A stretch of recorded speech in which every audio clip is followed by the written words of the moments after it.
Pedig hát egyébként ilyen szempontból nagyobb kihívással nézett szembe.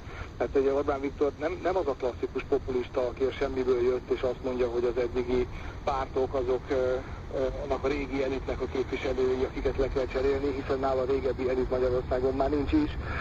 Ő folyamatosan kitalálja azt a külső elitet, amivel szemben meghatározza magát, és ennek ugye a legjobb, legvilágosabb példája az Brüsszel. Tehát Orbán Viktor úgy lett egy ilyen anti-elitista vagy alternatív elit, hogy egyébként közben a rendszerváltás óta a leginkább aktív politikus Magyarországon. Tehát neki ez egy nagyobb feladvány volt, amit egyébként hát a maga kormányzat rendszerében ügyesen megugrott. Hát az látszik, hogy az amerikai rendszerben azért több ellenálló erő van, mint a magyarban volt, vagy van. Ezt a kérdőjeleközként vonhatjuk.